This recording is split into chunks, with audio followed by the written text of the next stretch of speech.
शिव महापुराण की कथा कहती है, बीमारी अगर आ जाती है, रोग यदि आ गया, बीमारी यदि आ गई, रोग अगर पहुंच गया शरीर के अंदर, तो वो रोग इतनी जल्दी समाप्त नहीं होता, थोड़ा समय जरूर लेता।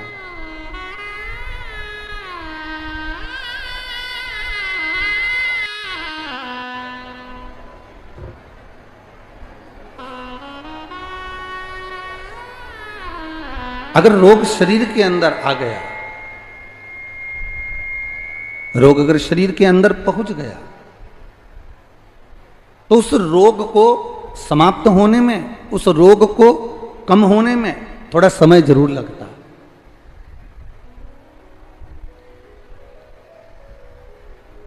हां, कर्म की गति को काटने में थोड़ा समय जरूर लगता। पर शिव महापुराण की कथा कहती है, भगवान शंकर का संवाद कहता है, शिव महापुराण की कथा कर रही है, भगवान शंकर की कथा कर रही है कि जैसे रोग को कटने में समय लगता है, कर्म की गति को काटने में समय लगता है, उसी तरह यदि हम देवाधिदेव महादेव पर एक लोटा जल समर्पित कर रहे हैं, हम ठाकुर जी का भजन कर रहे हैं, हम स्मरण कर रहे हैं, हम संकीर्तन कर रहे हैं, हम मंत्र जाप कर रहे हैं, हम नाम जाप कर रहे हैं, हम भगवान की अविरल भक्ति में डूबे हुए हैं, तो शिव महापुराण की कथा कहती है, हमारा भजन करना, हमारा एक लोटा जल समर्पित करना, हमारा भगवान की मंदिर की ओर अग्रसर होना, हमारे कर्म की गति को और हमारे रोग को, कर्म की गति को भी और रोग को भी, हमारा किया गया भजन हमारी कर्म की गति को भी और रोग को भी धीरे धीरे धीरे धीरे समाप्त कर ही देता है, और वो रोग आखिरी में खत्म हो ही जाता है। आखिरी में रोग वो समाप्त हो ही जाता है। इसलिए कल भी कथा में कहा था आपको, कल भी कथा में वर्णन किया था महाराज, कल भी आपको कहा था कि मानव की देह मिली है, मनुष्य का शरीर मिला है, मानव की देह प्राप्त हुई है, भगवान मालिक है, भगवान ये मानव का जो शरीर मिला है, ये मानव की जो देह मिली है, जो ये मानव का शरीर जो प्राप्त हुआ है, ये मिला है, तो इस मानव के शरीर को प्राप्त करने के बाद में, इस मनुष्य के शरीर को प्राप्त करने के बाद में हम इतना भजन कर लें,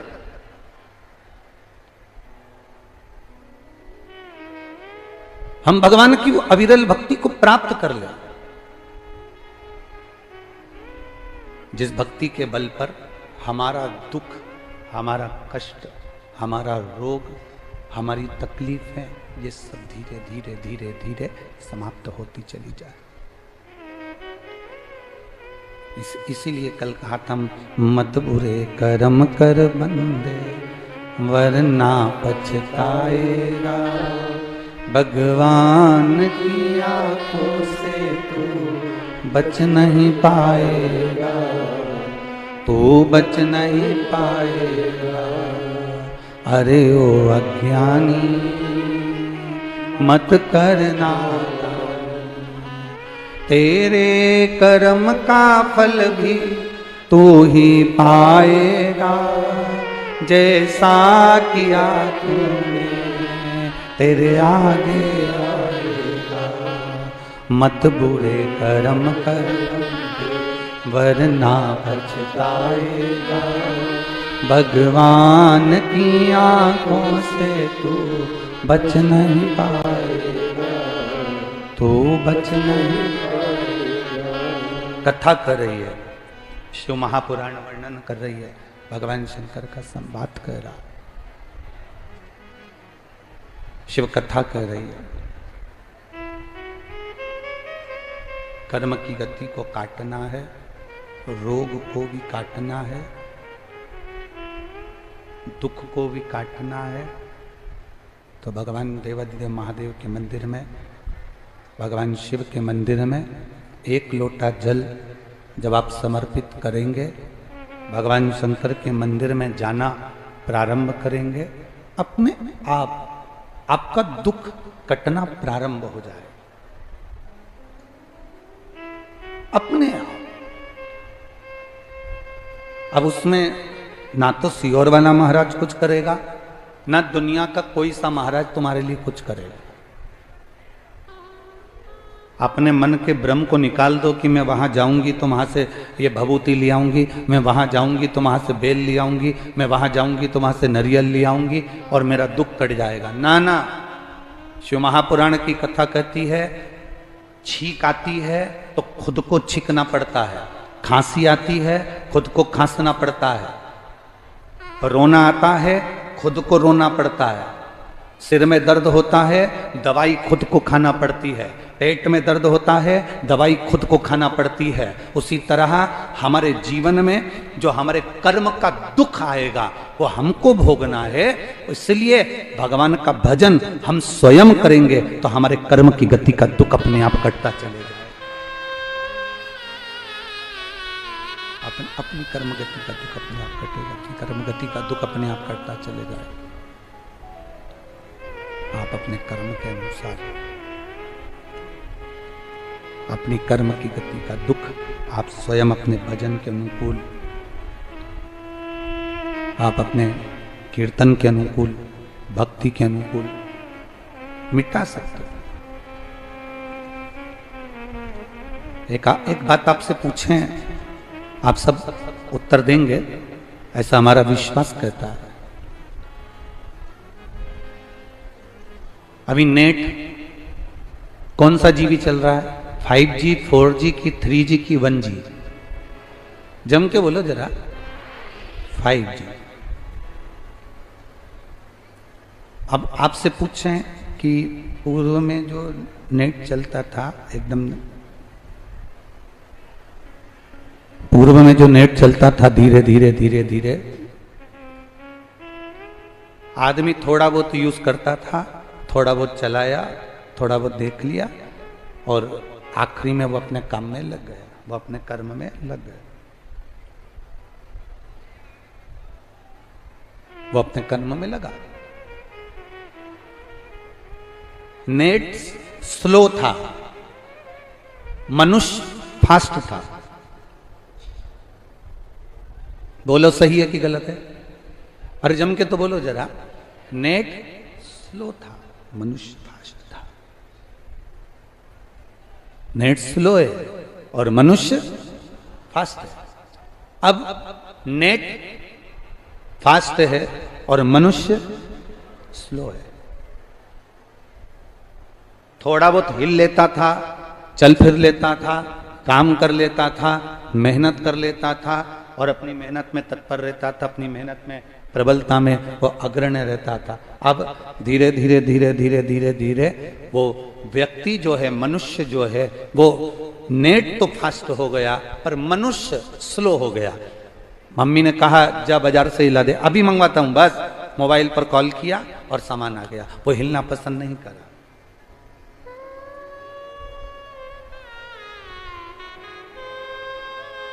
रोग बढ़ा कैसे, तकलीफ बढ़ी कैसे, दुख और कष्ट बढ़ा कैसे? ये हमारे कारण बढ़ा। हम पड़े रहे, नेट का प्रयोग करते रहे पर अपने शरीर पर ध्यान नहीं दे पाए। अपने शरीर का हमने स्मरण नहीं किया, अपने शरीर का ध्यान नहीं दिया।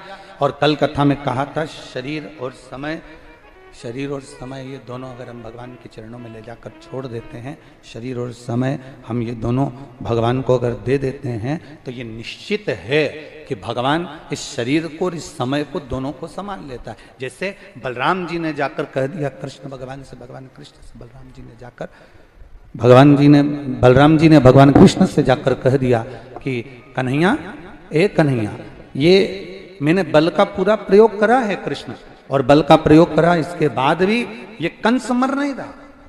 आखिरी में भगवान कृष्ण को लगा कि ये मरता क्यों नहीं है, कारण क्या है? तो भगवान कृष्ण को स्मरण आया कि मैंने कुब्जा से चंदन लगवाया था और वो कुब्जा ने जो चंदन मुझे लगाया था उस चंदन से मैं समझ गया था कि ये बल से नहीं, ये छल से मर सकता है।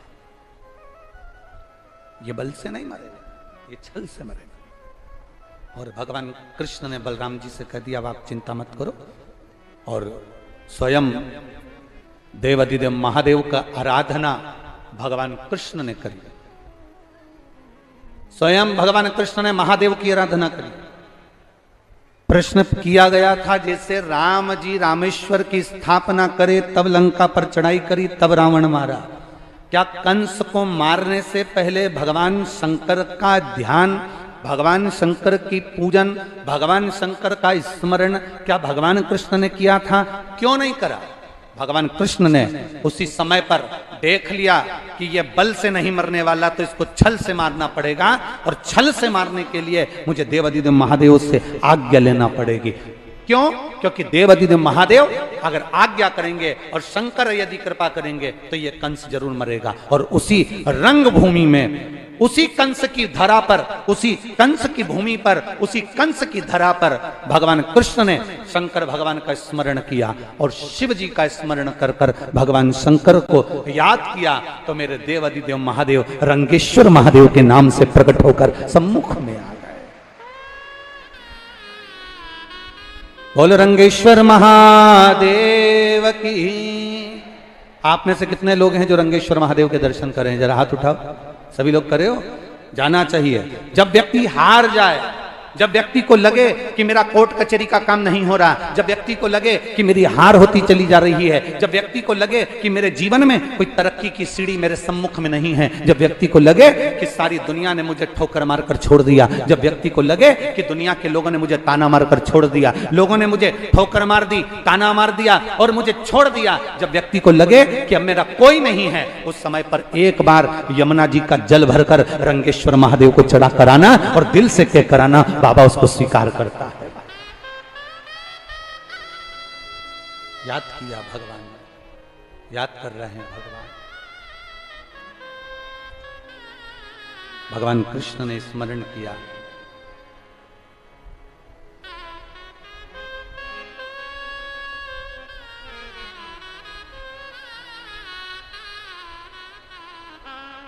देखो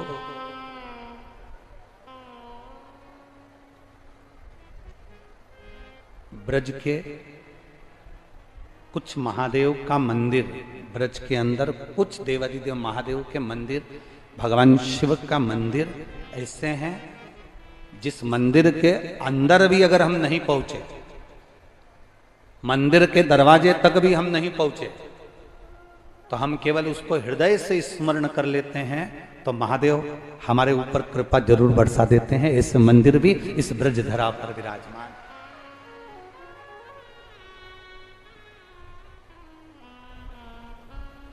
उसमें से एक है रंगेश्वर महादेव। कौन से महादेव हैं? जम के जरा बोलो। रंगेश्वर महादेव उसमें से एक है, रंगेश्वर महादेव।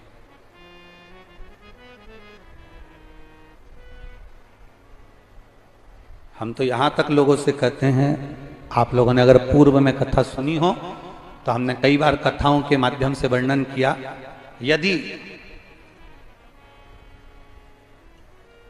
कोई प्रॉपर्टी का झगड़ा चल रहा है, कोई अदालत में पति पत्नी का झगड़ा चल रहा है, भाई भाई का झगड़ा चल रहा है, कोई नातेदार रिश्तेदार के माध्यम से कोई गलत तरीके से किसी ने अगर कोई केस लगा दिया, कोई प्रशासनिक कार्यवाही चल रही है, तो शिव महापुराण में हमने पहले भी वर्णन किया, आज फिर कहते हैं, एक बेलपत्र, एक शमी पत्र, एक दुर्वा और एक कनेर का पुष्प,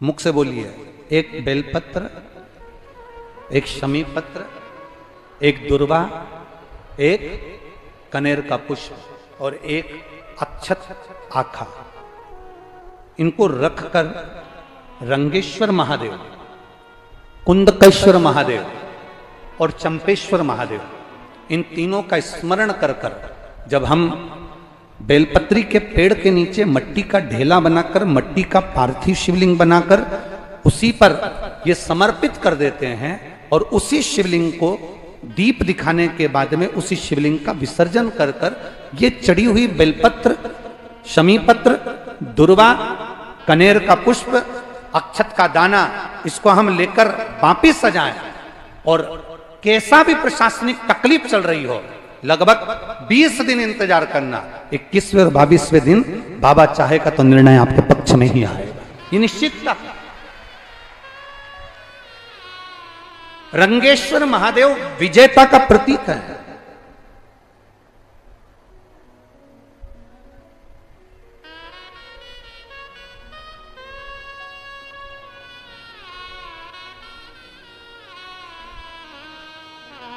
महाराज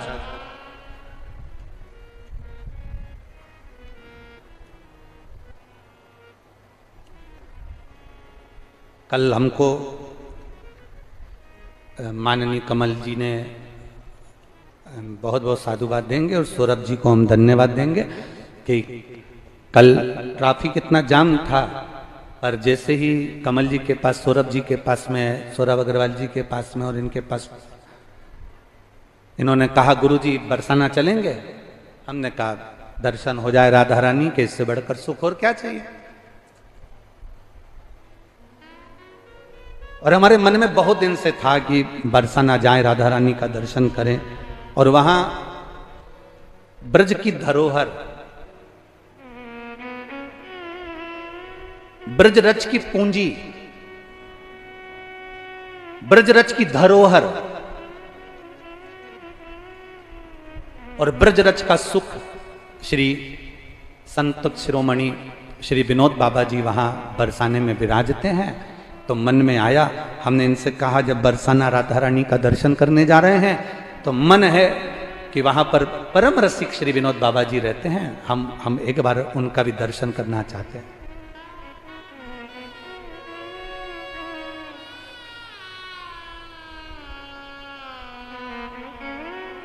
जब पहुंचे राधा रानी का भी दर्शन हो गया, विनोद बाबा जी से भी मिलना हुआ, उनका दर्शन हुआ, तो वास्तवता लगती है। कोई पूछे तुमसे कि संत का दर्शन क्यों करना चाहिए, शिव महापुराण की कथा कहती है संत जितनी माला जपते हैं, संत जितना स्मरण करते हैं, संत जितना राधा कृष्ण शिव राम जिसका भी स्मरण कर रहे होते हैं, उन संत की कृपा की दृष्टि और उनके मुखाग्रविंद का मात्र दर्शन हो जाए तो जीव का कल्याण तो वैसे ही हो जाता वैसे। और वहां पहुंचकर एक बड़ा सुख का अनुभव हुआ। हम जब पहुंचे, बाबा जी की कुटिया थी छोटी सी, वहां कोई ना कोई दिखावे का काम तो वहां था नहीं है, और संत का जैसा भाव होता है कुछ भी नहीं, छोटी सी कुटिया, पुरानी सी दीवार, छोटा सा दरवाजा, उसके अंदर से जाकर जब हम पहुंचे, मट्टी का नीचे फर्श मर्स तो कुछ लगा नहीं था, केवल गोबर लिपा हुआ था, छोटी सी कुटिया। आप में से कोई गए हैं? आप लोग गए हैं विनोद बाबा जी के दर्शन करने के लिए? तो वहां छोटी सी कुटिया, अंदर जाकर हम जब पहुंचे और पहुंचने के बाद मन में बहुत बड़ा भाव था, बहुत बड़ा भाव था।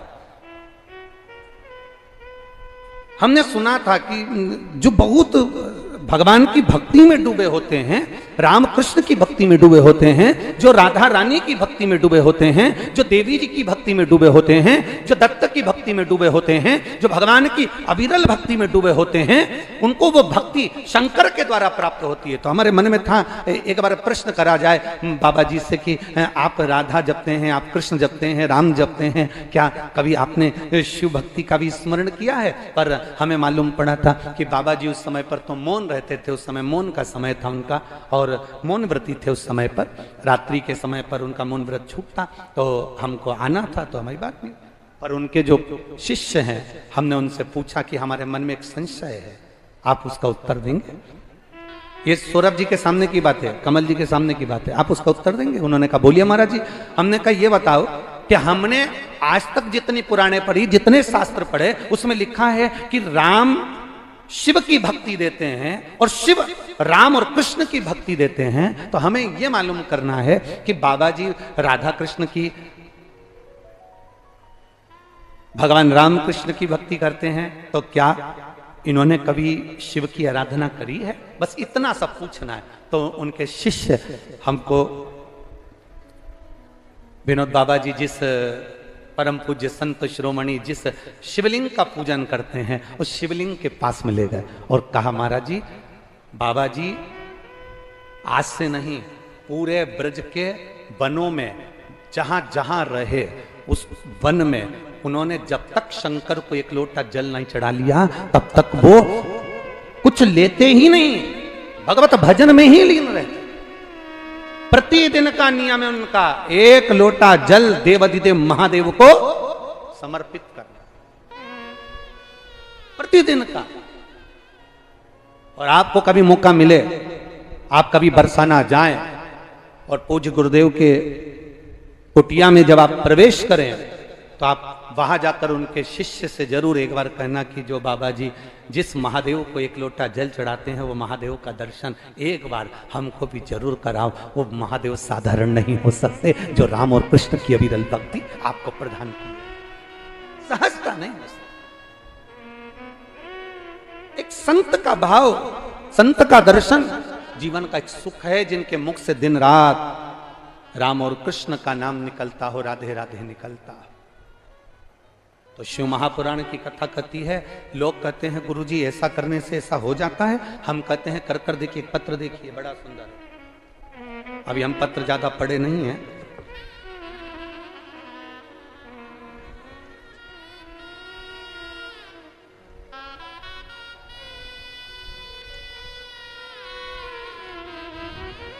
मैं वैष्णवी गुप्ता नोएडा से, मेरा मोबाइल नंबर ये है। कहीं बैठी हैं वैष्णवी गुप्ता? हाथ हिला दो आप। बच्चे को लाए हो क्या साथ में? लेके आ जाओ, ले आओ। मैं वैष्णवी गुप्ता नोएडा से हूं गुरुदेव, मेरा मोबाइल नंबर ये है। मेरी मां नीमा गुप्ता जो मथुरा आराध्या स्टेट कॉलोनी में रहती हैं, मेरी माता नीमा गुप्ता जो मथुरा के आराध्या स्टेट कॉलोनी में रहती हैं गुरुदेव। पत्र आप लोग भी टीवी के माध्यम से, एलईडी के माध्यम से पढ़ सकते हैं। मथुरा के आराध्या स्टेट कॉलोनी में रहती हैं गुरुजी। मेरा मोबाइल नंबर ये है। मेरी शादी के कुछ साल बाद मेरा गर्भ ठहरा, संतान गुरुजी मेरे गर्भ में आई। इससे पहले मेरा 2 बार 3 बार गर्भपात हो चुका था, संतान का सुख नहीं हो पा रहा था, बड़ी मुश्किल से गर्भ ठहरा। पर गुरुदेव बच्चे की रिपोर्ट जैसे आना थी वैसी रिपोर्ट नहीं थी। बच्चे के सिर में गांठ थी और बच्चे की दोनों किडनी बेकार थी। अल्ट्रासाउंड में बताया गया कि बच्चे की दोनों किडनी बेकार है, इस बच्चे को मत रखो, इस बच्चे के सिर में गठान है।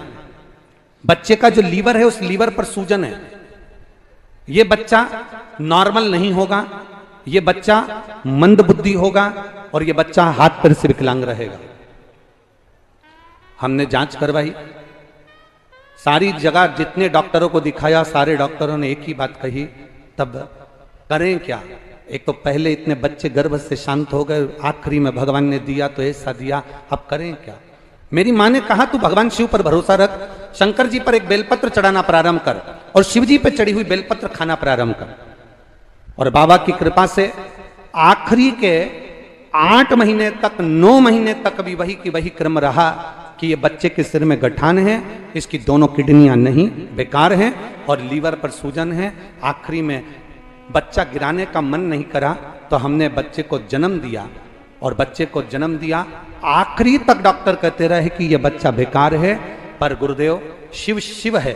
17 जुलाई 2023 को मेरी बेटी ने बच्चे को जन्म दिया और जब उस बच्चे की जांच हुई तो बच्चे के सिर में कोई गठान नहीं थी, दोनों किडनियां पूरी हैं और लीवर भी पूरा काम कर रहा है। हम बच्चे को लेकर यहां आए। ये शिव तत्व है, ओ घड़ी शंभु है महाराज। तेरी कृपा बिना न हिले एक भी ले सांस, तेरी कृपा बखान क्या करूं मैं राखों के ढेर का चपटी भभूत वे है खजाना कुबेर का। हे गंगधार मुक्ति द्वार ओमकार तू भोले ओमकार तू। आयो शरण तिहार शंभु तार तार तू। तेरी कृपा बिना न हिले एक भी अणु। तेरी कृपा बिना न हिले एक भी अणु। लेते हैं श्वास तेरी कृपा से तनु तनु। लेते हैं श्वास तेरी कृपा से तनु तनु। हे गंगधार मुक्ति द्वार ओमकार तू भोले ओमकार तू। आयो शरण तिहार शंभु तार तार तू। आयो शरण तिहार शंभु तार तार तू।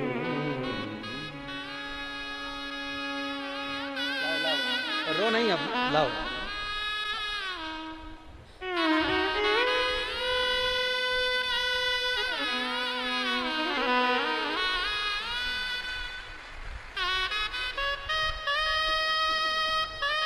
दोनों मत रो, अब दो ही मत रो, बिल्कुल मत रोइए। अब तो बाबा ने अच्छा दिया है ना, ईश्वर कृपा है।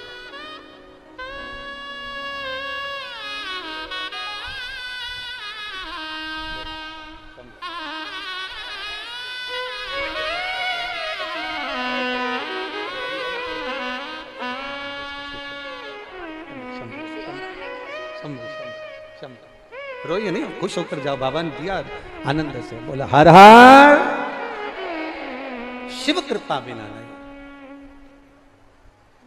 लोग कहें क्या होता है शंकर की आराधना से, शिव की भक्ति से, शिव के गुणगान से। कभी हम कहेंगे कभी मौका मिले जिंदगी में और सब जगह से ठोकर मार दी गई हो और सबने जब हाथ छोड़ दिया हो, सबने ठोकर मार दी हो, सबने हाथ अगर छोड़ दिया हो, तब एक बार मेरे देव अधिदेव महादेव के चरणारविंद के अंदर जाकर जरूर बैठना, उसके चरणों में जाकर जरूर। और जब हम उसके चरणों में जाकर बैठेंगे, जब उसके पास जाकर बैठेंगे तो हमको कुछ ना कुछ देगा, संभालेगा जरूर, देगा जरूर। मेरी जीजियों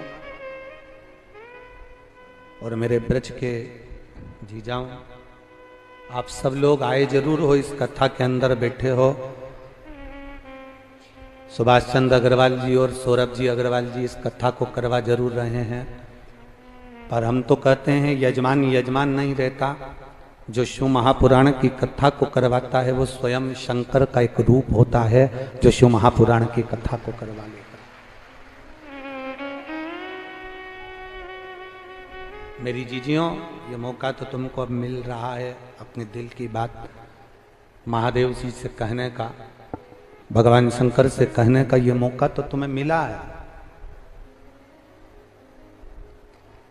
आप दिल से जब देवाधिदेव महादेव से कहेंगे तो वो दिल से सुनेगा।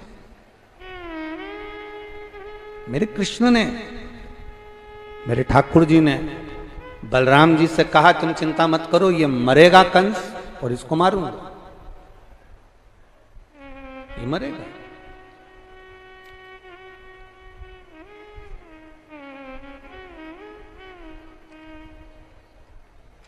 व्यक्ति के प्राण कब जाते हैं?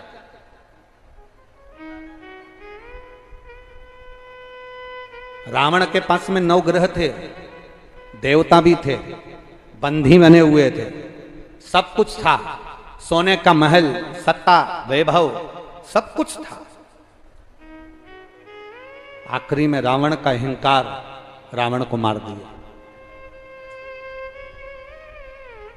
रावण का अभिमान रावण को समाप्त कर दिया।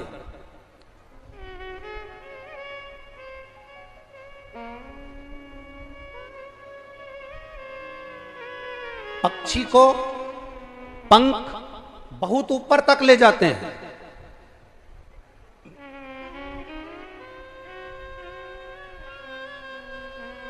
पक्षी को पंख बहुत ऊपर तक ले जाते हैं। और जिस व्यक्ति में नम्रता होती है, जिस व्यक्ति के अंदर नम्रता थोड़ी बहुत भी है, उस व्यक्ति को परमात्मा भी हाथ पकड़कर बहुत ऊंचाई तक लेकर जाता है। रावण की नम्रता समाप्त हो गई थी और कंस की नम्रता समाप्त हो गई थी।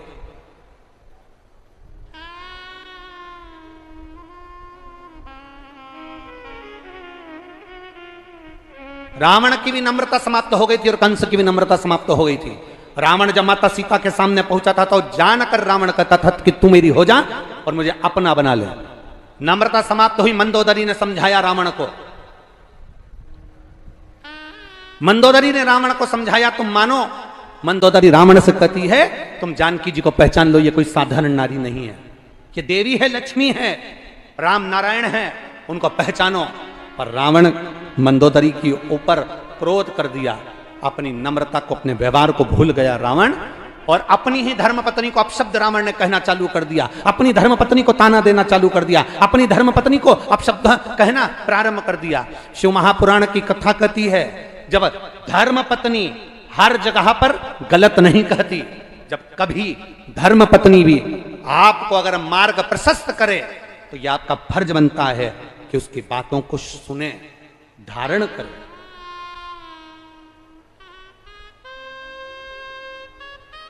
जरूरी नहीं कि वो आपके लिए कुछ गलत सोचेगी ना, कुछ श्रेष्ठता भी वो आपके लिए रखेगी।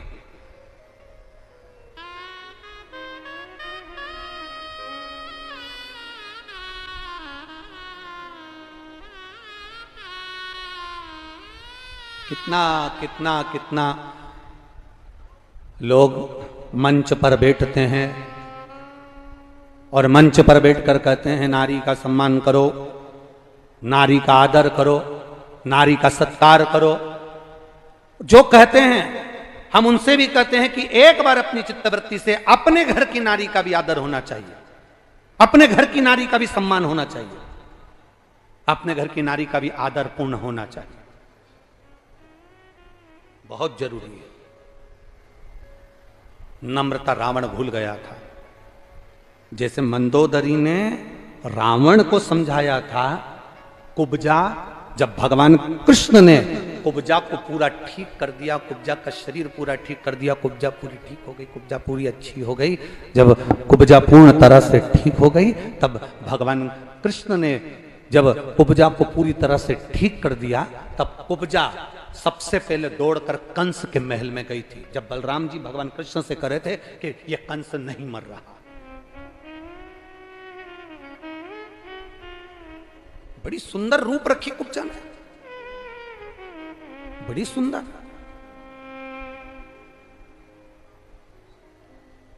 इतना सुंदर रूप कुब्जा का हो गया था कि कुब्जा श्रृंगार करी हुई, जो टेढ़ी चलती थी, जो बूढ़ी दिखती थी, जो टेढ़ी होकर चल रही थी कुब्जा, वो एकदम सुंदर हो गई। और सुंदर होते से कुब्जा सबसे पहले कंस के महल में गई।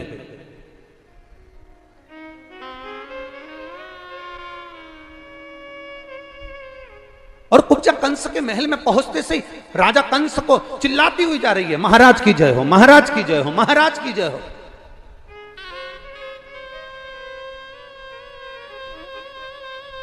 मथुरा के राजा की जय हो, मथुरा के महाराज की जय हो, मथुरा के राजा की जय हो, मथुरा के महाराज की जय हो। अरे जितने लोग कुब्जा का जय जयकार सुन रहे थे वो सब कुब्जा पर चिढ़ रहे थे। शरीर अच्छा किसने करा? बोलो बोलो, जम के बोलो। जम के बोलो जरा। भगवान कृष्ण ने। कुब्जा को वापिस जवान किसने करा? बोलते जाओ। भगवान कृष्ण ने। कुब्जा को सुंदरता किसने दी? भगवान कृष्ण ने। अब कुब्जा जय जयकार किसकी कर रही है? अरे बोलो तो जम के। कंस की। क्या बोली? महाराज की जय हो, मथुरा नरेश की जय हो, मथुराधिपति की जय हो, मथुरा के राजा की जय हो। इतने में एक वहीं पर खड़ा हुआ एक साधारण सा भक्त भगवान का, जो ब्रज की इस पवित्र भूमि वृंदावन से, भगवान कृष्ण की पवित्र भूमि से, गौकुल से, नंदगांव से गया था, उसने जाकर कुब्जा से कहा, कितनी दल बदलू है रीतू, तेरे को अच्छा शरीर दिया भगवान ने, तेरे को अच्छा रूप दिया भगवान कृष्ण ने, और तू जय घोष क्या कर रही है?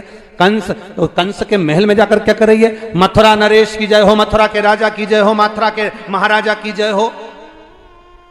अरे तेरे को तो जय घोष करना थी, कृष्ण भगवान की जय हो, बाल कृष्ण की जय हो, नंद के छोरा की जय हो, यशोदा के लाला की जय हो, तुझे तो जय घोष ऐसा करना चाहिए। अरे कुब्जा ने कहा, तुम सब मुझे समझोगे नहीं,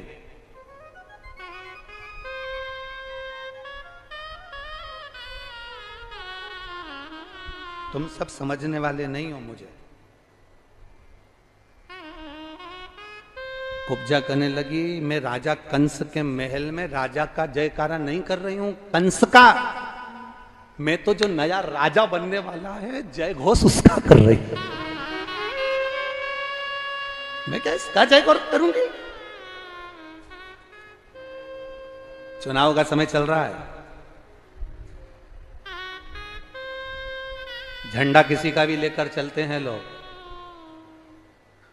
और किसी का भी झंडा लेकर चलो मना नहीं है, पर आखिरी में इतना अंदाजा जरूर लगाकर रखना अपने को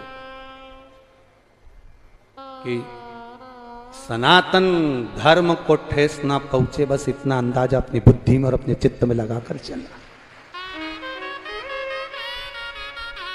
सनातन धर्म को ठेस ना पहुंचे। चिल्ला रहे राजा की जय हो, मथुरा नरेश की जय हो, मथुराधिपति की जय हो, मथुरा के राजा की जय हो, मथुरा के महाराजा की जय हो, चिल्ला रहे मथुरा नरेश की जय हो। परंतु यहां कुब्जा ने कंस का नाम नहीं लिया, हमेशा रोज बोलती थी कंस महाराज की जय हो, मथुरा के राजा कंस की जय हो। आज कंस नहीं बोला कुब्जा ने, आज मथुरा नरेश की जय हो, मथुरा के राजा की जय हो। अब कंस के पास पहुंची तो कंस ने कहा, इतनी सुंदर स्त्री, इतनी सुंदर नारी, ये कौन है? तो इतने में किसी ने कहा, ये कुब्जा है, कुब्जा। तो कि ये तो टेढ़ी थी, सीधी कैसे हो गई? किसी ने कहा, महाराज दीवाल पे कील को ठोको ना, जो दीवाल पे कील को ठोकते हैं तो कील टेढ़ी हो जाती है, और कील कब तक टेढ़ी है? जब तक वो सही जगह नहीं ठुकी। दो ईंट के बीच में एक दर होती है और वो प्लास्टर से छुपी होती है, पुट्टी लगी होती है। ठोकने वाला यहां कील ठोक कर देखता है, टेढ़ी हो गई, यहां ठोक कर देखा, टेढ़ी हो गई, कील को तीसरी जगह ठोक कर देखा, दो ईंट के बीच में सरंग दर में जब वो कील लगती है तो वो कील टेढ़ी नहीं होती, पूरी की पूरी समाहित हो जाती है। ये कुब्जा अभी तक टेढ़ी थी, ये कुब्जा अभी तक टेढ़ी थी, अब ये कुब्जा टेढ़ी तो थी, पर अब कुब्जा सही जगह पर जाकर ठुक चुकी है, सही जगह पर जाकर उसका माथा रगड़ चुका है, सही जगह पर जाकर उसका शीश झुक चुका है, सही जगह पर पहुंच चुकी है, इसलिए ये कुब्जा अब सीधी हो गई है। कहां गई थी ये? भगवान कृष्ण के चरणार में। महाराज की जय हो। कंस ने पूछा, क्यों री कुब्जा, चंदन लाई है मेरा?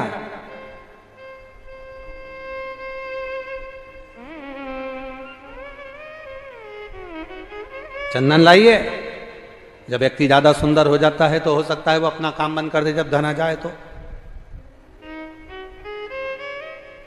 एक सेठ सेठानी अपने छोटे से बच्चे को लेकर शंकर जी के मंदिर में पहुंच गए।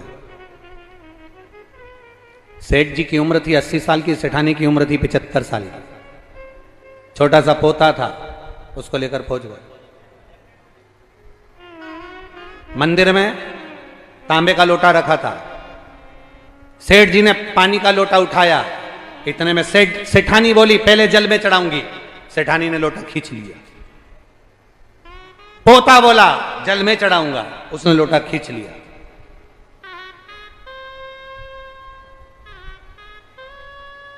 इतने में तो सेठ जी ने लोटा भरा, शंकर जी के ऊपर ले गए।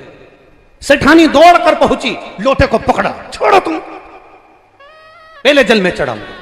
पति बोला पहले मैं चढ़ाऊंगा, पत्नी बोले पहले मैं चढ़ाऊंगी। और वो लोटा दोनों लड़ रहे थे और शंकर जी पे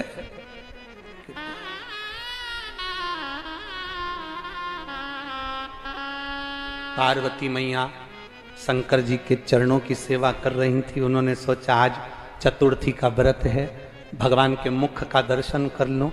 जो भोलेनाथ के मुख का दर्शन करा तो पार्वती जी ने क्या देखा कि भोलेनाथ जी के माथे पे गुमा पड़ा।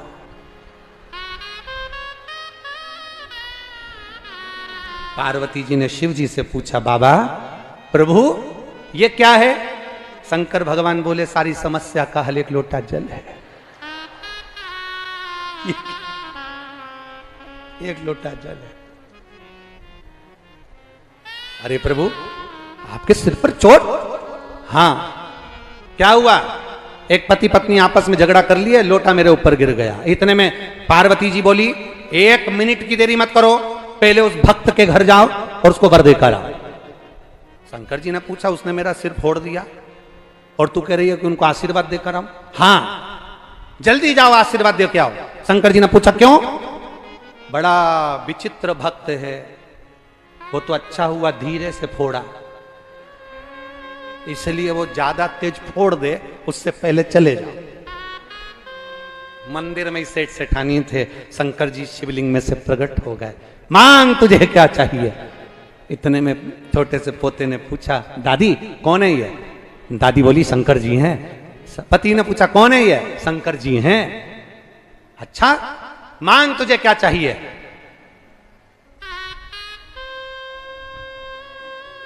इतने में सबसे पहला पोता बोला मैं मांगूंगा, छोटा हूं। इतने में दादाजी बोले नहीं मैं घर का बुजुर्ग हूं, सबसे पहले मैं मांगूंगा। इतने में दादी बोली नहीं लेडीज फर्स्ट, पहले मैं मांगूंगा। शंकर जी ने कहा देखो झगड़ा मगड़ा मत करो, तुम जो मांगना मांग लो। इतने में दादी ने कहा भोलेनाथ सबसे पहले मुझे दे दो। शिव जी ने कहा मांग ले, क्या चाहिए? बस 16 साल की बना दो और बड़ी सुंदर बना दो, बस और कुछ नहीं चाहिए। शिव जी ने कहा पक्का? पक्का। भोलेनाथ जी ने पूछा तू 16 साल की क्यों बनना चाहती है? ये डोकरा बहुत परेशान करता है। तुम मुझे 16 साल की बना दो और सुंदर बना दो। भोलेनाथ जी ने कहा तथास्तु। वो 16 साल की बन गई, लहंगा चोली और छोटी मोटी करके, और वो बूढ़े डोकरे के सामने ऐसे ऐसे ही है। और उससे कह देख ले तेरे मुंडा में दांत नहीं। अब बूढ़े बाबा को तो बड़ा गुस्सा है। अब दादाजी को इतना गुस्सा है कि उन्होंने शंकर जी ने पूछा मांगो क्या चाहिए? इतने में बूढ़े बाबा बोले मेरी बारी मांगने की। हाँ मांग लो, क्या चाहिए? इसको कुतिया बना दो, इसको कुतिया बना दो। भोलेनाथ ये बहुत मेरे सामने ऐसी ऐसी कर रहे हैं, तो इसको भोलेनाथ जी ने कहा तथास्तु। अब पोते की बारी। पोते से कहा तू मांग ले। अब पोते ने कहीं शिव महापुराण की कथा सुन रखी थी, तो उसने भोलेनाथ जी से कहा, शंकर भगवान से निवेदन करा। भोलेनाथ जी से कहा बाबा बस इतना कर दो, जो जैसा था वो वैसा ही कर दीजिए, बस और कुछ नहीं चाहिए, और कुछ भी नहीं चाहिए। आपका आशीर्वाद मिल गया, आपकी दया दृष्टि मिल गई, आपका आशीर्वाद प्राप्त हो gया, आपकी दया प्राप्त हो गई, आपकी करुणा मिल गई। इससे बढ़कर उससे कुछ नहीं चाहिए, और कुछ भी नहीं चाहिए।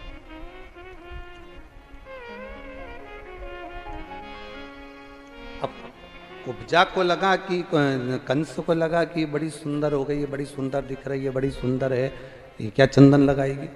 कुब्जा से पूछा तुम क्या चंदन लेकर आई हो, क्या तुम चंदन लाई हो।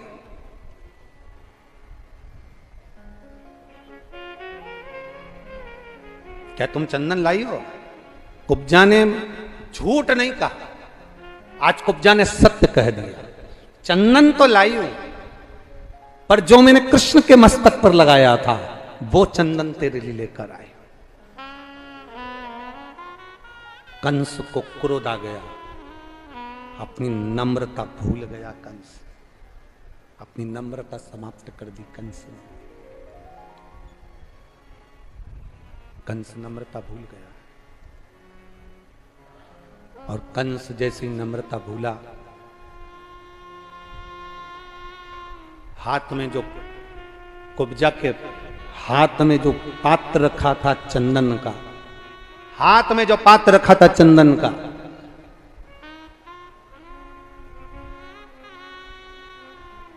कंस ने अपने दूतों से कहा कि इसके हाथ से पात्र लेकर बाहर फेंक दो।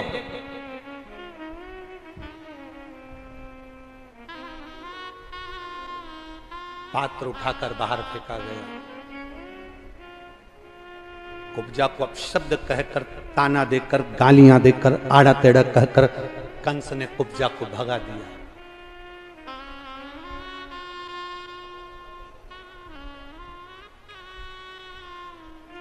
कंस कहता है तू मुझे जानती नहीं कुब्जा, तू मुझे पहचानती नहीं है कुब्जा।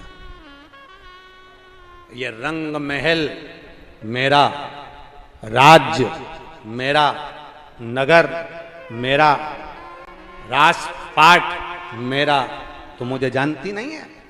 कुब्जा ने कहा बस महाराज तैयारी करो, जैसे भगवान के सिर पर लगे हुए चंदन को तुमने कुचला है, वो कृष्ण भी आएगा और तुमको कुचल कर जाएगा, निश्चितता है। तैयारी करो। भगवान कृष्ण ने ध्यान लगाया शिव जी का, भगवान देवाधिदेव महादेव प्रकट हुए, शंकर का शिवलिंग प्रकट हुआ, स्वयंभू शिवलिंग प्रकट हुआ, रंगेश्वर महादेव के रूप में रंग महल के नजदीक में प्रकट होते हैं तो रंगेश्वर महादेव कहला गए। कह दिया भगवान शंकर ने, कृष्ण चिंता ना करो, जाओ, तुम्हारे चंदन का अपमान करा है। और चंदन ये लोग कहते हैं ना कि शिवजी पे चंदन लगता है, शंकर पर चंदन लगाने से क्या होता है, ठाकुर जी को चंदन लगाने से क्या होता है, भगवान का चंदन से श्रृंगार करने से क्या होता है। चंदन की मूलता जिस दिन संसार का मनुष्य जान गया, एक बार स्कंद पुराण को पढ़कर देखिए कि चंदन की मूलता क्या है, एक बार लिंग पुराण को पढ़कर देखिए कि चंदन की मूलता क्या है, एक बार कुर्म पुराण को पढ़कर देखिए कि चंदन की श्रेष्ठता क्या है, एक बार ब्रह्म विवर्त पुराण को पढ़कर देखिए कि चंदन की मूलता क्या है। मात्र शंकर जी पे चढ़ा हुआ चंदन, मात्र भगवान पे चढ़ा हुआ चंदन अगर एक अंश मात्र का भी है और उसका तुमने सम्मान किया है, सम्मान कर कर अपने मस्तक पर धारण किया है, उस चंदन को लगाकर आप गए हो तो आपका भी सम्मान संपूर्ण जगत में होगा, यह निश्चित है। अगर चंदन का सम्मान हुआ। अब आज के जमाने में चंदन तो गायब हो गया, अष्टगन चालू हो गया। क्या चालू हुआ है? अरे बोलो बोलो, जम के बोलो जरा। अष्टगन। तो चंदन, पहले चंदन घिसते थे और घिस के फिर उस चंदन को देवाधिदेव महादेव को लेपन किया जाता था, भगवान का श्रृंगार किया जाता था, भगवान के श्रृंगार का आनंद पाया जाता था। भगवान शिव की आराधना कर भगवान कृष्ण चले और मेरे ठाकुर जी उस रंग महल पर जाकर तुरंत सिंहासन पर चढ़कर कंस भागा, कंस भागा।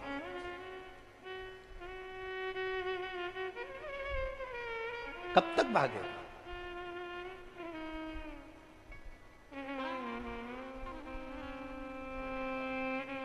कितनी भी बादाम खाओ, कितने भी रसगुल्ले खाओ, कितनी भी बादाम, काजू, पिस्ता कुछ भी खाओ, चाहे कितना भी ब्यूटी पार्लर में जाके तैयार हो जाओ, तो भी तुम भगवान को धोखा नहीं दे सकते। मौत तो 7 ताले में आ जाती है, तो वो आती जरूर है। उससे कितना भागोगे? कब तक भागोगे? कहां कहां भागोगे? कहां जाओगे? कहां भागोगे? मौत आएगी जरूर।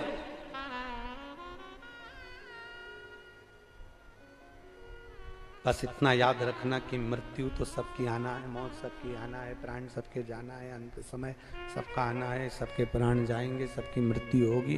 पर एक बात का स्मरण अपने अंदर रखना कि अंत समय में उस परमात्मा को याद करते रहना महाराज।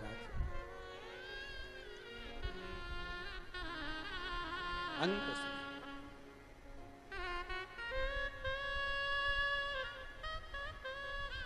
अंत समय प्रभु आना पड़ेगा, वचन दिया तो निभाना पड़ेगा। आए ना आए प्रभु कुटुंब कबीला, अंत समय प्रभु आना पड़ेगा। वचन दिया तो निभाना पड़ेगा। महाराज अंत समय में इतना जरूर स्मरण रहे कि हम उस परमात्मा को अपने करीब बुलाने का प्रयास करें, अपनी नम्रता ना छूटे। पक्षी पंख से ऊपर बढ़ता है और मनुष्य नम्रता से ऊपर बढ़ता है। धन कितना भी हो, सत्ता कितनी भी हो, फैक्ट्रियां कितनी भी हो, व्यापार कितना भी हो, तुम्हारे घर में चाहे हीरा भरा हो, चाहे पन्ना भरा हो, तुम्हारे घर में चाहे कितनी भी दौलत भरी हो, पर अपनी नम्रता समाप्त मत होने देना। 2 चीजें अपनी जिंदगी में याद रखिए। एक, अपनी नम्रता को मत जाने दो, और दूसरा, प्रयास करना अपने दरवाजे से, अपने द्वार से गाय और बेटी खाली हाथ मत जाने दो। इतना ही 2 चीजें अपने स्मरण में रखिए। एक, अपनी नम्रता को मत जाने दो, और दूसरा, अपने दरवाजे से गौ माता भूखी ना जाए और अपने घर में आने वाली बहन बेटियां खाली ना जाए। ये जरूरी नहीं बहन बेटियों को साड़ी दिलाई जाए, बहन बेटियों को कपड़ा दिला जाए, ये जरूरी नहीं है। बहन बेटियों के लिए सबसे ज्यादा जरूरी है कि बहन बेटी जब घर में आए तो उनसे प्रसन्नता से स्माइल देकर, तुम्हारे चेहरे की रौनकता से, तुम्हारे आनंद के साथ उनका आदर किया जाए। जीजी कैसी हो, बुआ जी कैसी हो, आ गए, अच्छा लगा, कुछ देओ मत देओ, किसी के यहाँ कोई कमी नहीं है। बहन बेटियों के यहाँ भी सब कुछ है, जमाई अच्छा कमाता है, सब कुछ करता है, आनंद में रहता है। घर के फूफा जी हो, बुआ जी के पति हो, वो भी कमा रहे हैं, सबके बच्चे कमा रहे हैं, सब आगे बढ़ रहे हैं। बस तुम्हारी प्रसन्नता, तुम्हारा व्यवहार, तुम्हारा प्रेम, तुम्हारी वात्सल्यता और तुम्हारे मुख की मिठास, ये होना जरूरी है। कोई आया, जीजी भोजन करके जाना, कमर साहब भोजन करके जाना, फूफा जी 2 रोटी खाकर जाना। भले अपनी परिस्थिति कैसी भी हो, पर दरवाजे से गाय बिना रोटी के ना जाए और दरवाजे पर आने वाली बहन बेटियां घर से भूखी ना जाए, इतना याद। नम्रता ना छोड़िएगा। नम्रता अगर छोड़ दी है तो फिर जीवन का सुख नहीं पाएगा। नम्रता अपने भीतर होना चाहिए। नम्रता जहाँ समाप्त हो जाती है वहां से फिर आनंदता चली जाती है। नम्रता समाप्त,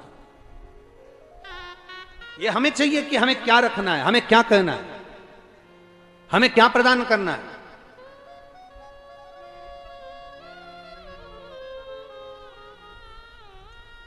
अभी यहां श्री सुभाष चंद्र जी अग्रवाल जी बैठे हुए हैं, सौरभ जी अग्रवाल जी बैठे हैं और इनकी पूरी समिति, इनके मित्र दोस्त सब बैठे हैं, और यहाँ पर कई हलवाई भी बैठे होंगे जो भोजन बनाते होंगे। और तुम्हारे यहाँ शादी हुई होगी, बच्चों का जन्मदिन हुआ होगा, या तुम्हारे यहाँ कोई फंक्शन हुआ होगा, तो हलवाई ने लिस्ट दी होगी।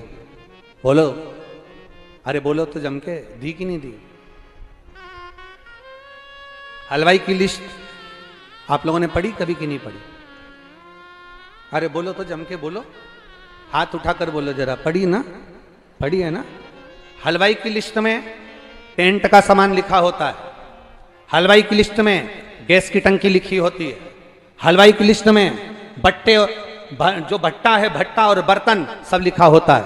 हलवाई की लिस्ट में किराने का सामान लिखा होता है। कुछ नहीं लिखा हो तो बता देना, आप लोग ध्यान रखना।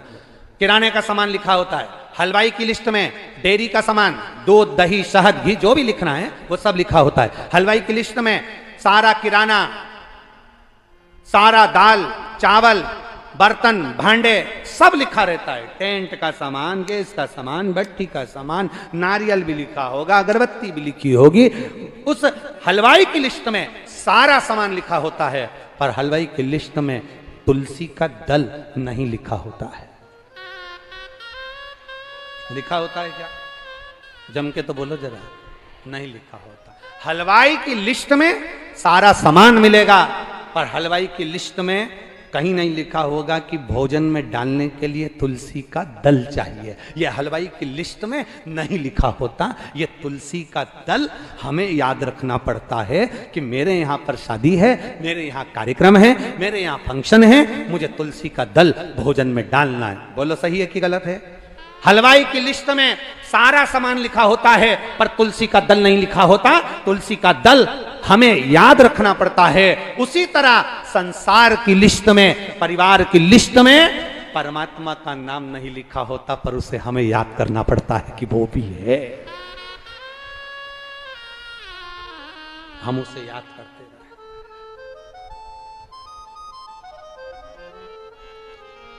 हम उसका स्मरण करते रहे।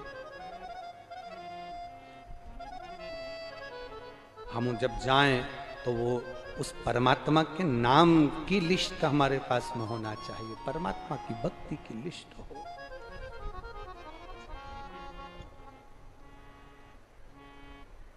वो लिस्ट हमारे पास में।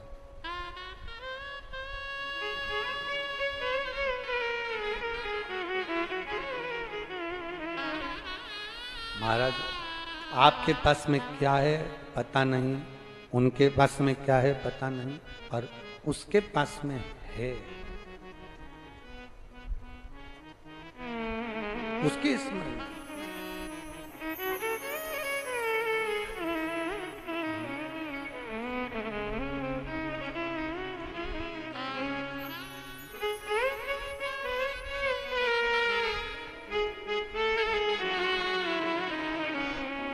जितना जिसके भाग्य में होता उतना ही वो पाता है।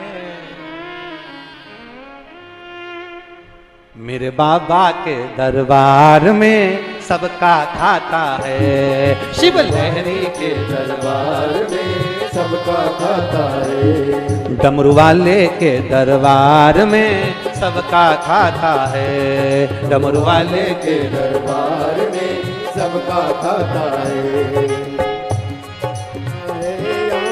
सबका खाता है, यहाँ पर सबका खाता है। सबका खाता है, यहाँ पर सबका खाता है। ओ सबका खाता है, यहाँ पर सबका खाता है।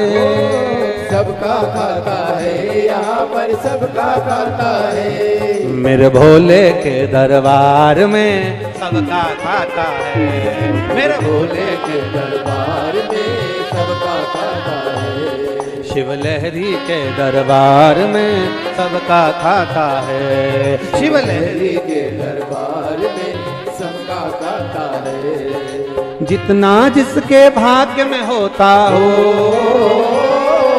जितना जिसके भाग्य में होता हो, ओ जितना जिसके भाग्य में होता उतना ही वो। मेरे भोले के दरबार हो सबका खाता है। मेरे भोले के दरबार में सबका खाता है।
समान, उनको एक समान, उनको एक समान। चाहे अमीर हो चाहे गरीब हो उनको एक समान, उनको एक समान, उनको एक समान। सबकी बिगड़ी ओही बनाए हो, सबकी बिगड़ी ओही बनाए अब सबके भगवान। मेरे भोले के दरबार में सबका खाता है, मेरे भोले के दरबार में सबका खाता है। डमरू वाले के दरबार में सबका खाता है, डमरू वाले के दरबार में सबका खाता है। ओ सबका खाता है यहाँ पर सबका खाता है, सबका खाता है यहाँ पर सबका खाता है। ओ सबका खाता है यहाँ पर सबका खाता है, सबका खाता है यहाँ पर सबका खाता है। मेरे बाबा के दरबार में सबका खाता है, मेरे बाबा के दरबार में सबका खाता है। शिव लहरी के दरबार में सबका खाता है, शिव लहरी के दरबार में सबका खाता है।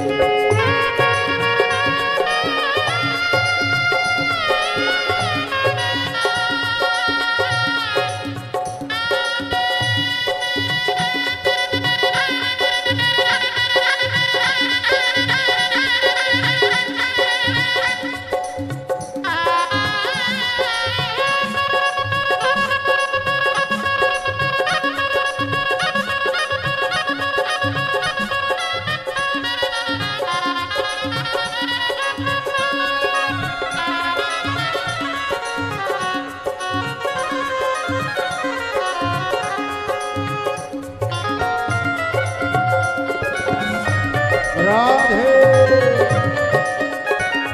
हरि बोल।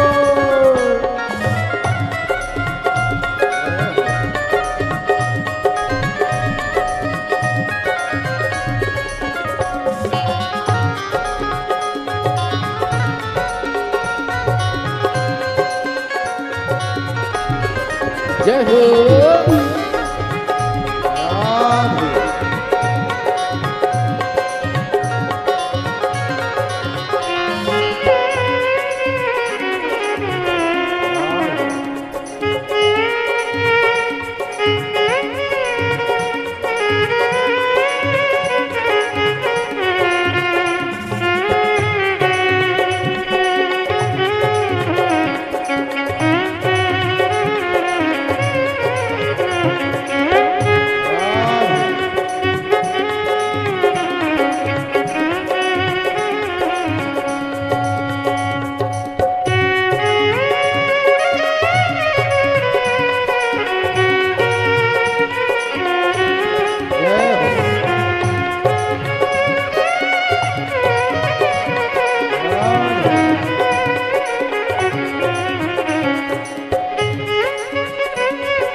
धर्म किए जा धन की इच्छा मत कर तू इंसान, ओ मत कर तू इंसान, ओ मत कर तू इंसान। धर्म किए जा धन की इच्छा मत कर तू इंसान, ओ मत कर तू इंसान, ओ मत कर तू इंसान। जैसा तेरा कर्म है वैसा हो, जैसा तेरा कर्म है वैसा फल देता भगवान।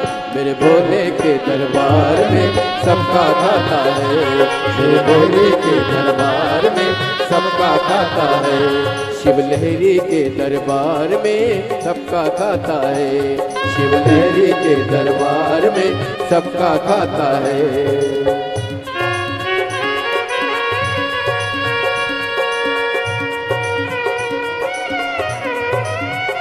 राधे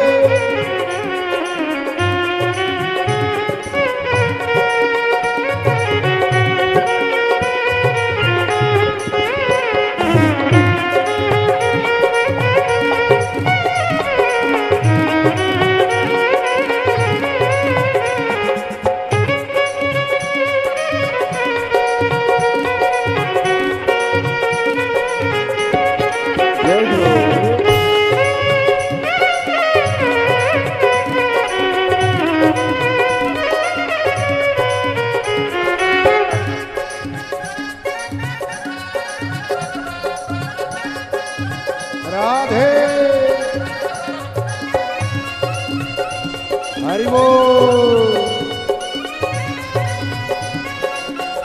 जय हो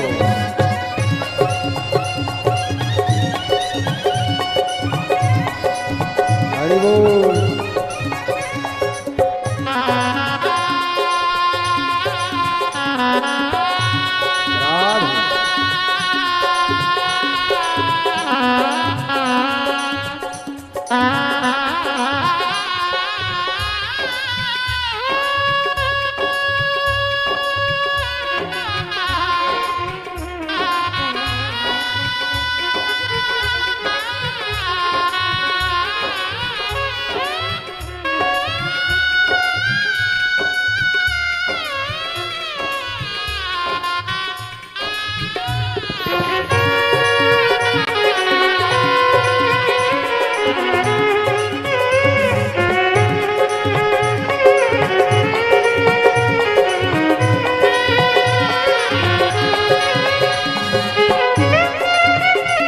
राधे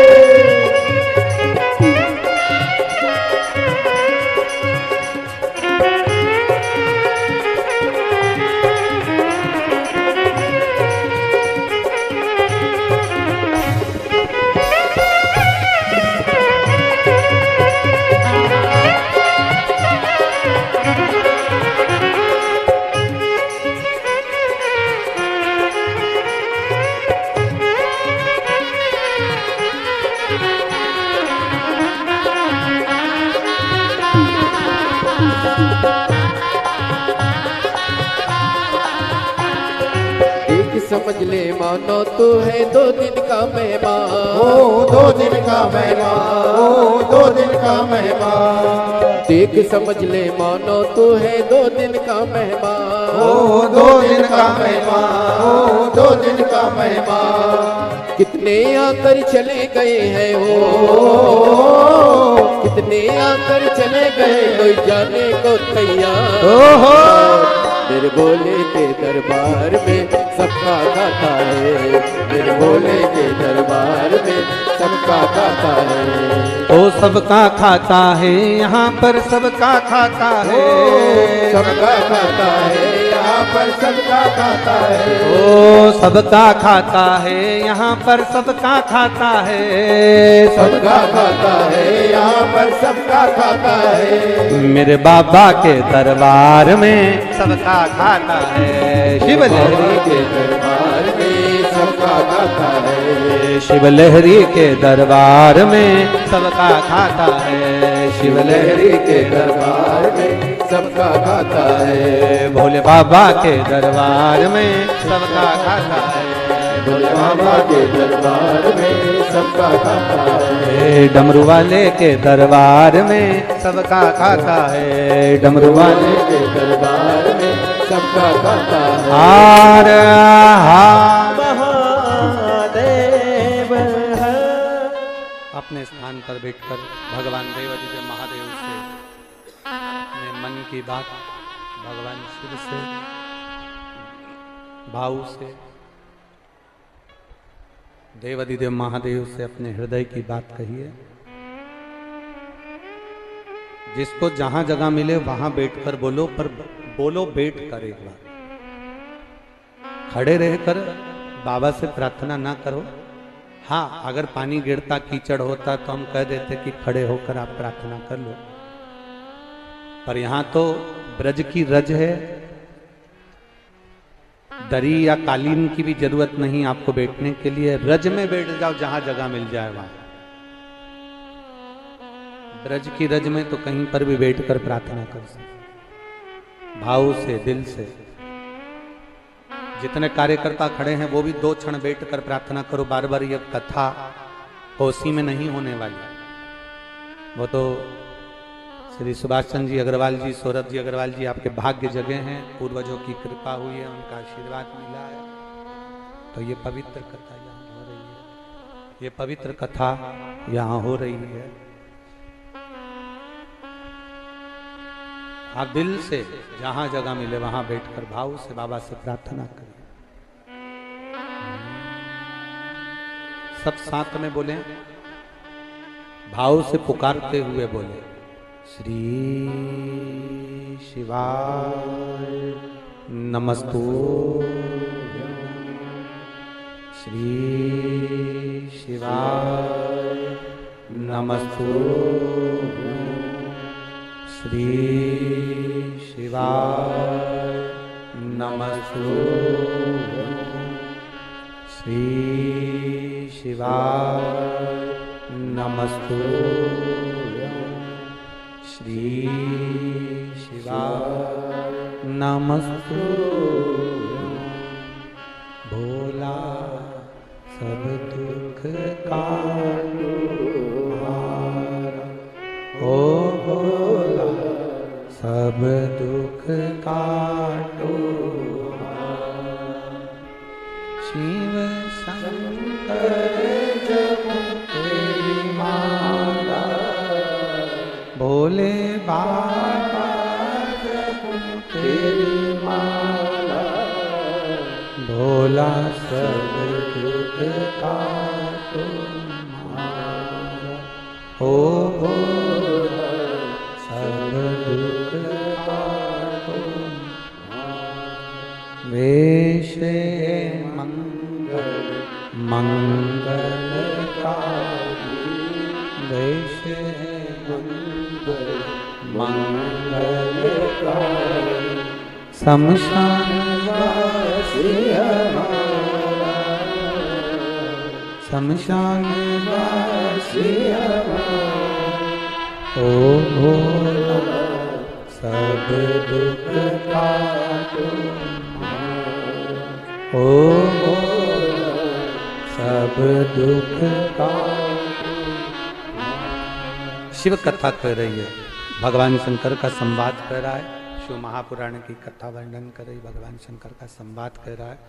शिव कथा वर्णित हो रही। भगवान स्वयं शिव प्रकट हुए। भगवान कृष्ण ने कंस को पछाड़ा, मारा। कृष्ण और बलराम दोनों देवाधिदेव महादेव के सामने पहुंचे। ये कथा चल रही है रंगेश्वर महादेव की। दोनों सामने पहुंचे, सामने शिवलिंग, कृष्ण बलराम दोनों बैठे। हाथ जोड़कर भगवान कृष्ण और बलराम जी ने भगवान शिव का स्मरण किया। कृष्ण कहते हैं बलराम जी से, ये शिव की कृपा है, उनकी उदारता है जो ये कंस मरा है।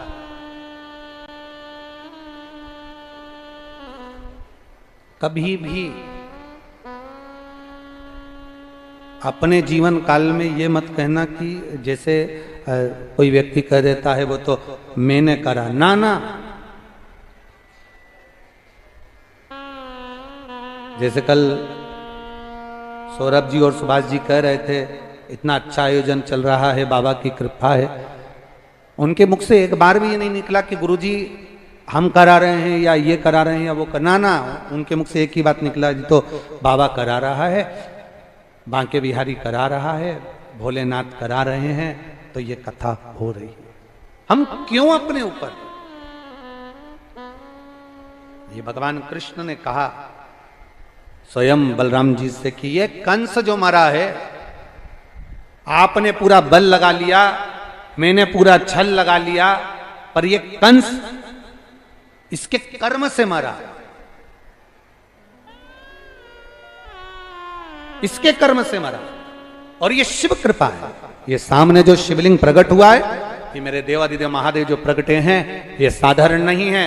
भगवान कृष्ण ने और बलराम जी ने हाथ जोड़कर शंकर जी की आराधना करी। शिव जी प्रकट होकर बोले, बोलो कृष्ण, बोलो बलभद्र जी, क्या चाहिए, क्या चाहना है? भगवान कृष्ण और बलराम जी ने कहा कुछ नहीं, केवल एक कृपा कर दो, इस रंग महल के नजदीक में आप रंगेश्वर महादेव बनकर विराजमान हो जाओ, इससे ज्यादा कुछ नहीं, कुछ भी नहीं।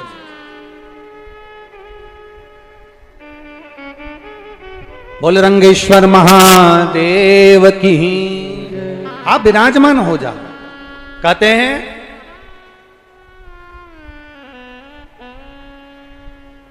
एक सूर्या गोपी थी। क्या नाम था उसका? सूर्या।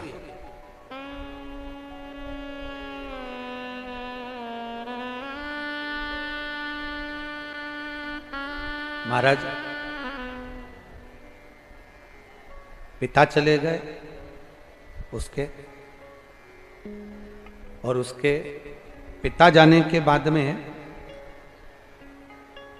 जब अकेली रह गई, बड़ी बड़ी विचित्र कथा है सूर्या गोपी की, बड़ी विचित्र कथा। अकेली रह गई,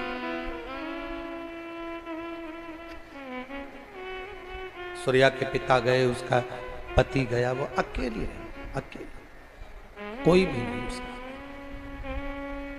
और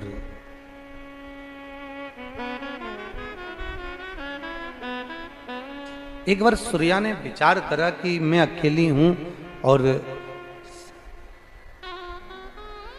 लोग मेरा मुख देखना पसंद नहीं करते, लोग मेरे ऊपर अपशब्द कहते हैं, ताने देते हैं, आड़ा तड़ा कहते हैं। ऐसे कई संवाद हमारे जीवन में आते हैं। एक किसी ने प्रश्न किया था कि गुरुजी ये बताओ, क्या जिस स्त्री का पति अगर चले जाए मान लो, तो क्या वो पाशुपति व्रत नहीं कर सकती? क्या वो 16 सोमवार के व्रत नहीं कर सकती? क्या वो भगवान शंकर के सोमवार के व्रत नहीं कर सकती? क्या वो एकादशी प्रदोष का व्रत नहीं कर सकती? अब इसमें स्त्री की क्या गलती है? अगर पति चला गया या पत्नी पहले चली गई तो पति की क्या गलती है? ये तो मानव की देह है, जितना जिसका लिखा कराया है वो समय पर जाएगा और आएगा। ये उसके हाथ में है, आपके और हमारे हाथ में नहीं है। जन्म, मरण और परण, विवाह